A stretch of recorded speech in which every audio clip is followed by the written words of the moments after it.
Hello everyone, welcome to HVS studies. तो दोस्तों, आज हम अपनी इस वीडियो में एग्जाम एनालिसिस करेंगे SSC MTS 2021 एग्जाम का। तो 5 अक्टूबर 2021 को जो पहली शिफ्ट हुई है SSC MTS एग्जाम की, उसमें जो भी क्वेश्चन पूछे गए हैं आज हम उनको इस वीडियो में डिस्कस करेंगे। ये सभी 100% रियल क्वेश्चन होंगे जो कि आज की शिफ्ट में आपके पूछे गए हैं। तो अगर आपको वीडियो पसंद आए, वीडियो को लाइक करें, चैनल को सब्सक्राइब कर लें और साथ ही साथ अपने दोस्तों के साथ शेयर करें। तो चलिए वीडियो स्टार्ट करते हैं, देखते हैं पहला क्वेश्चन क्या है। तो आपसे क्वेश्चन पूछा गया था, who was appointed as the first women chief justice of Telangana high court.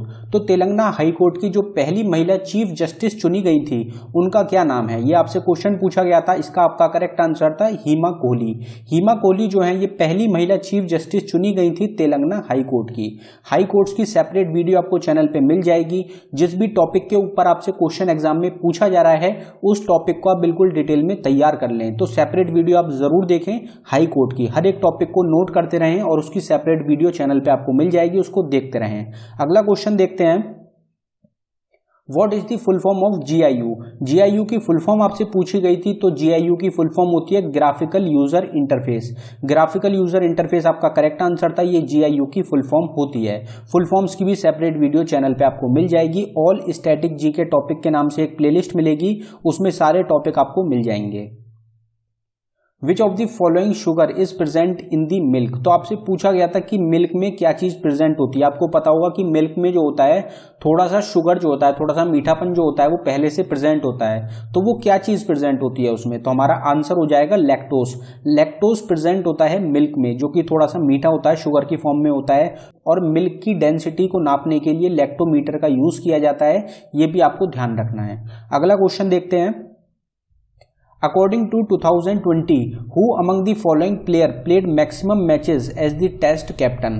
तो आपसे एग्जाम में क्वेश्चन पूछा गया है कि 2020 के डाटा के मुताबिक सबसे ज्यादा जो टेस्ट मैच खेले हैं कैप्टन बनके, वो किसने खेले हैं। तो आपका आंसर था इसमें विराट कोहली। विराट कोहली के द्वारा 60 मैच खेले गए थे, 60 मैच खेले गए थे 2020 तक के।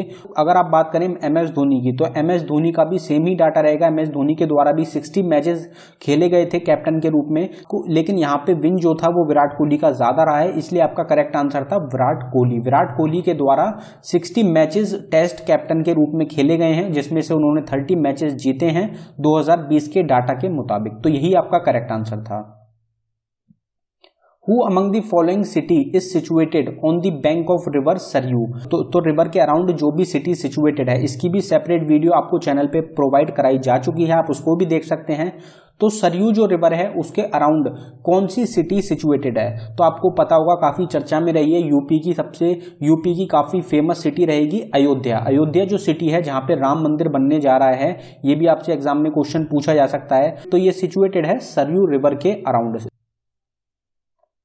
अब अगले क्वेश्चन पे बढ़ने से पहले हम आपको बता देते हैं 2000 क्वेश्चंस की हमारी एक ई बुक रहेगी, सिर्फ 99 रुपये में आपको प्रोवाइड कराई जा रही है। 67% ऑफ प्रोवाइड कराया जा रहा है। इंपॉर्टेंट इसलिए रहेगी क्योंकि हर एक शिफ्ट में आपको 7 से 8 क्वेश्चन इस ई बुक से मिलेंगे। मोस्ट इंपॉर्टेंट रहेगी, इसमें 500 साइंस के क्वेश्चन होते हैं, 500 स्टैटिक जीके के क्वेश्चन है, 500 करंट अफेयर रहेगा 2020 का, क्योंकि आपसे 2020 का करंट अफेयर ज्यादा एग्जाम में पूछा जा रहा है। और साथ ही साथ 2021 की करंट अफेयर की भी ई बुक आपको चैनल पे मिल जाएगी। इसके अलावा 500 बेसिक जीके के क्वेश्चंस रहेंगे। तो अगर आप इंटरेस्टेड हो तो लिंक आपको डिस्क्रिप्शन में मिल जाएगा, आप इसको बाय कर सकते हैं। 100% आपके एग्जाम के लिए मोस्ट इंपॉर्टेंट रहने वाली ई बुक रहेगी, तो आप इसको जरूर बाय करें। अगर कुछ डाउनलोडिंग में इशू आता है तो ये हमारी जीमेल आईडी है, आप इस पर डायरेक्टली मेल कर सकते हैं। अगला क्वेश्चन देखते हैं, आपसे अगला क्वेश्चन पूछा गया है, who is author of the book Akbarnama. Akbarnama किसके द्वारा लिखी गई है, तो आपको पता होगा अबुल फजल के द्वारा बुक लिखी गई थी, इसका टाइटल रहेगा अकबरनामा। तो ये बेसिक क्वेश्चन है, एग्जाम में पूछे जाते हैं, रिपीट होते हैं बार बार। Indian national flag was adopted on.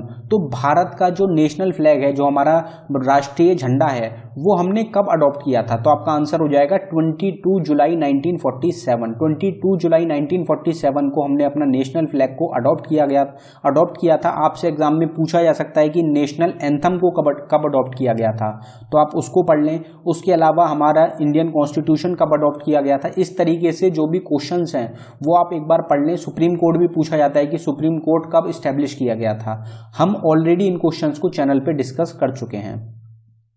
Which of the following planet has the maximum moons, तो सबसे ज्यादा जो मून है वो कौन से प्लैनेट के हैं, तो आपका आंसर था सैटर्न। सैटर्न जो है इसके सबसे ज्यादा मून रहते हैं। कितने मून्स हैं इसके, तो इसके 82 मून्स हैं जो कि सबसे ज्यादा हैं, तो इसके ही मैक्सिमम मून्स हैं। Which lake of Maharashtra was inducted in 2020 in the Ramsar site, तो रामसर साइट या फिर रामसर लिस्ट जो है उसमें 2020 में महाराष्ट्र के कौन से लेक को शामिल किया गया था, तो 2020 का करंट अफेयर पे ज्यादा फोकस है, तो आपका आंसर हो जाएगा लोनर लेक। लोनर लेक जो है इसको इंडक्ट किया गया था, चुना गया था, ऐड किया गया था 2020 में रामसर लिस्ट में, जो कि एक लेक है महाराष्ट्र स्टेट का। Which among the following is a open source operating system, तो आपको 4 ऑप्शन दिए गए थे और आपसे पूछा गया था इनमें से कौन सा एक ओपन सोर्स ऑपरेटिंग सिस्टम है। उसमें आपको एक ऑप्शन दिया गया था लिनक्स। लिनक्स जो है ये एक ऑपरेटिंग सिस्टम है और ये एक ओपन सोर्स ऑपरेटिंग सिस्टम है, तो यही आपका करेक्ट आंसर था। Ramakrishna mission was established in which year, तो जितने भी ये मिशन हैं, जितने भी ये स्कीम्स हैं, ये सब जो होती हैं एग्जाम के लिए मोस्ट इंपॉर्टेंट रहती हैं और इसकी भी सेपरेट वीडियो चैनल पे आपको मिल जाएगी। ये कब इस्टेब्लिश हुआ था, तो 1 मई 1897, 1 मई 1897 को इस्टेब्लिश किया गया था रामकृष्ण मिशन को। According to census 2011 which district of Kerala has maximum literacy rate, तो सबसे ज्यादा लिटरेसी रेट आपसे स्टेट पूछी जाती है तो केरला होती है, लेकिन आपसे यहाँ क्वेश्चन पूछ लिया गया कि केरला की भी कौन सी डिस्ट्रिक्ट है जिसकी 2011 सेंसस के मुताबिक सबसे ज्यादा लिटरेसी रेट था, तो स्टेट तो आपको पता होगी लेकिन यहाँ पे आपसे डिस्ट्रिक्ट पूछ ली गई, तो आपका आंसर था कोटायम। कोटायम एक डिस्ट्रिक्ट है केरला की जिसमें सबसे ज्यादा लिटरेसी रेट है और कितना है 97.21, तो काफी ज्यादा लिटरेसी रेट है। ये डिस्ट्रिक्ट है एक केरला स्टेट की, तो ये आपको याद रखना है। Name the first women who hosted the flag of India, तो भारत का झंडा सबसे पहले होस्ट करने वाली महिला कौन थी, तो मैडम बिकाजी कामा जो थी ये पहली महिला थी जिन्होंने भारत के झंडे को होस्ट किया था। Champaran Satyagraha was first satyagraha in which Mahatma Gandhi participated held in, तो चंपारण सत्याग्रह जो था ये पहला सत्याग्रह था जिसमें महात्मा गांधी के द्वारा पार्ट लिया गया था, तो ये कौन से साल में हुआ था, तो 1917 में चंपारण सत्याग्रह जो था ये हुआ था और ये किसान से रिलेटेड रहता है, फार्मर से रिलेटेड था। 1915 में महात्मा गांधी साउथ अफ्रीका से वापस आए थे। कब आए थे, तो 9 जनवरी 1915 को, इसीलिए हम हर साल 9 जनवरी को एनआरआई डे या फिर प्रवासी भारतीय दिवस के रूप में मनाते हैं। ये क्वेश्चन भी एग्जाम में पूछा जाता है। तो 1915 में आने के बाद आश्रम जो था, जो महात्मा गांधी का आश्रम था, उन्होंने उसकी स्थापना करी थी साबरमती आश्रम की, वो आपसे पूछी जाती है। 1915 रहेगा आपका आंसर। और सबसे पहला सत्याग्रह जिसमें महात्मा गांधी ने पार्ट लिया था वो था 1917 में चंपारण सत्याग्रह। तो ये क्वेश्चन था जो कि आपसे पूछा गया था। Who among the following was appointed as the Election Commissioner of India in January 2021? तो जनवरी 2021 में इलेक्शन कमिश्नर किसको चुना गया था, भारत का, तो इसमें आपका आंसर था उमेश सिन्हा। उमेश सिन्हा को इलेक्शन कमिश्नर चुना गया था जनवरी 2021 में भारत का। इलेक्शन कमिश्नर 4 हो सकते हैं लेकिन चीफ इलेक्शन कमिश्नर सिर्फ 1 होते हैं। और उस टाइम पे जनवरी की अगर 2020 की अगर आपसे पूछ ली जाए कि चीफ इलेक्शन कमिश्नर कौन थे, तो 2020 में चीफ इलेक्शन कमिश्नर थे आपके सुनील अरोड़ा।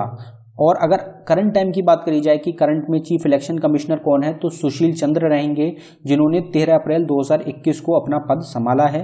अगर आपसे पहले चीफ इलेक्शन कमिश्नर पूछ लिए जाएं आगे एग्जाम में तो वो रहेंगे सुकुमार सेन। सुकुमार सेन जो थे ये पहले चीफ इलेक्शन कमिश्नर थे इंडिया के। तो ये क्वेश्चन है जो कि आगे आपसे एग्जाम में पूछे जा सकते हैं और आपसे इलेक्शन कमिश्नर पूछे गए थे जो कि रहेंगे उमेश सिन्हा। जिन जिन लोगों को पता है कि करंट टाइम में इलेक्शन कमिश्नर कौन कौन है इंडिया के, वो कमेंट बॉक्स में टाइप करके बताएं कि कौन कौन इलेक्शन कमिश्नर है करंट टाइम में इंडिया का। अगला क्वेश्चन देखते हैं, what is the extension of temporary file in Windows. तो टेम्परेरी फाइल्स जो होती हैं विंडोज में उनकी एक्सटेंशन क्या होती है, तो आपको पता होगा एक्सटेंशन होती है .tmp। .tmp जो होती है ये टेम्परेरी फाइल्स की एक्सटेंशन होती है विंडोज में। Which type of sand is used in काजू प्रोडक्शन। तो काजू जो होते हैं उनका जो प्रोडक्शन होता है उसमें कौन से तरीके की मिट्टी का यूज किया जाता है, तो आपका आंसर था इसमें deep and well drained sandy loams. Deep and well drained sandy loams जो था आपका करेक्ट आंसर था। ये सैंड होता है जिसका यूज किया जाता है काजू की प्रोडक्शन में। What is the name of the place in which Buddhist Monks live. तो बुद्धिज्म मॉन्क्स जो थे वो रहते जिस प्लेस में हैं उस प्लेस का क्या नाम है। तो इसमें दो प्लेस होती हैं, एक तो विहारा प्लेस है और एक है संगस प्लेस। ये दोनों प्लेसेस हैं, इनमें से जो आपका ऑप्शन था एग्जाम में वो आपका करेक्ट आंसर था। Who was the Nawab of Bengal after the war of Plassey. तो प्लासी का जो युद्ध हुआ था वो हुआ था 23 जून 1757 में। उसके बाद नवाब कौन थे बंगाल के, तो मीर जाफर को चुना गया था। मीर जाफर जो थे ये नवाब थे बंगाल के after the war of Plassey. तो हमारा अगला क्वेश्चन है who was the rural development minister of India in 2020। तो जितने भी मिनिस्टर्स रहेंगे आप उनको जरूर ध्यान रखें। अभी करंट टाइम में जो मिनिस्ट्री है वो बिल्कुल रीशफल हुई है, तो उसके क्वेश्चन पूछे जाने की संभावना काफी ज्यादा रहेंगी आपके आने वाले एग्जाम में। तो आप जितनी भी मिनिस्ट्री के जो भी मिनिस्टर्स रहेंगे आप उनको जरूर एक बार पढ़ लें कि मिनिस्टर कौन कौन है करंट टाइम में। तो रूरल डेवलपमेंट मिनिस्टर कौन थे इंडिया के 2020 में, तो 2020 का आपसे पूछा गया है। तो इसमें थे नरेंद्र सिंह तोमर। नरेंद्र सिंह तोमर जो थे ये रूरल डेवलपमेंट मिनिस्टर थे। लेकिन अगर आपसे करंट टाइम के पूछ लिए जाए कि करंट टाइम में कौन है, तो गिरिराज सिंह जो हैं वो करंट टाइम में रूरल डेवलपमेंट मिनिस्टर हैं, साथ ही साथ वो पंचायती राज मिनिस्टर भी हैं। तो इसी तरीके से सेपरेट वीडियो आपको मिल जाएगी करंट टाइम की। करंट जो मिनिस्टर्स हैं, यूनियन मिनिस्टर्स हैं, उनको आप जरूर पढ़ लें। 100% आपके आगे आने वाले एग्जाम्स में आपको क्वेश्चन देखने को मिलेंगे। अगला क्वेश्चन देखते हैं। Indian institute of sugar cane research is located in. तो इंडियन इंस्टीट्यूट जो है शुगर केन रिसर्च का या फिर शुगर का वो कहाँ पे है, तो आपको पता है लखनऊ उत्तर प्रदेश। लखनऊ कैपिटल है उत्तर प्रदेश की, वहां पे Indian institute of sugar cane research located है। Bharat Ratna was awarded for the first time in which year. Bharat Ratna सबसे पहली बार कब दिया गया था, तो ये दिया गया था 1954 में। लास्ट टाइम कब दिया गया है, तो 2019 में दिया गया है, 2020 में नहीं दिया गया, 2021 में भी नहीं दिया गया है। तो भारत रत्न 1954 में सबसे पहली बार दिया गया था। Neeraj Chopra was recently selected as the brand ambassador of. तो नीरज चोपड़ा को हाल ही में ब्रांड एम्बेसडर चुना गया है। नीरज चोपड़ा जो है ओलंपिक में गोल्ड मेडल दिलाया है जेवलिन थ्रो में इन्होंने भारत को। तो इनको किसका ब्रांड एम्बेसडर चुना गया, तो टाटा AIA का चुना गया है ब्रांड एम्बेसडर हाल ही में। और RBI reserve bank of India का जो अवेयरनेस कैंपेन है उसमें भी इनको ब्रांड एम्बेसडर बनाया गया है। तो इसमें से जो आपका ऑप्शन था वो आपका करेक्ट आंसर हो जाएगा। How many member countries are in SAARC organisation. SAARC organisation की कितनी मेंबर कंट्रीज हैं, तो ये क्वेश्चन आपसे पूछा गया था। अभी हमने जो कल ही वीडियो बनाई थी उसमें ही हमने ये क्वेश्चन को डिस्कस करा था। तो सार्क की मेंबर कंट्रीज आपको ध्यान रखनी है, 8 मेंबर कंट्रीज हैं सार्क ऑर्गेनाइजेशन की। कौन कौन सी मेंबर कंट्रीज रहेंगी, तो अफगानिस्तान, बांग्लादेश, भूटान, इंडिया, मालदीव्स, नेपाल, पाकिस्तान और श्रीलंका, ये 8 मेंबर कंट्रीज हैं। सार्क की फुल फॉर्म होती है south Asian association for regional corporation. आपसे पूछा जाता है कि चाइना मेंबर है या फिर नहीं है, तो चाइना मेंबर नहीं है सार्क का। 1985 में इसको इस्टेब्लिश किया गया था और इसका हेडक्वार्टर है काठमांडू नेपाल, जो कि नेपाल की कैपिटल है, वहां पे लोकेटेड है इसका हेडक्वार्टर। तो दोस्तों ये था हमारी वीडियो का आखिरी क्वेश्चन। अगर आपको वीडियो पसंद आई हो वीडियो को लाइक करें, चैनल को सब्सक्राइब कर लें। नीचे आप देख सकते हैं ऑल स्टैटिक जीके टॉपिक के नाम से एक प्लेलिस्ट मिलेगी, इसमें 150 से ज्यादा टॉपिक कवर कराए गए हैं। इसमें से आपको हर एक टॉपिक मिल जाएगा जिससे आपको एग्जाम में क्वेश्चन पूछा जा रहा है। तो आप इसको अगर देख लेंगे तो 90% सिलेबस आपका ऑलरेडी कवर हो जाएगा। प्लेलिस्ट का लिंक आपको डिस्क्रिप्शन में मिल जाएगा, आप डिस्क्रिप्शन में जाके देख सकते हैं। इसके अलावा 2 ई-बुक रहेंगी हमारी 2000 क्वेश्चंस की और करंट अफेयर जनवरी से जून 2021 तक का। तो उन दोनों को आप जरूर बाय कर लें, उनसे भी आपको 100% आपके एग्जाम में क्वेश्चन देखने को मिलेंगे। धन्यवाद दोस्तों।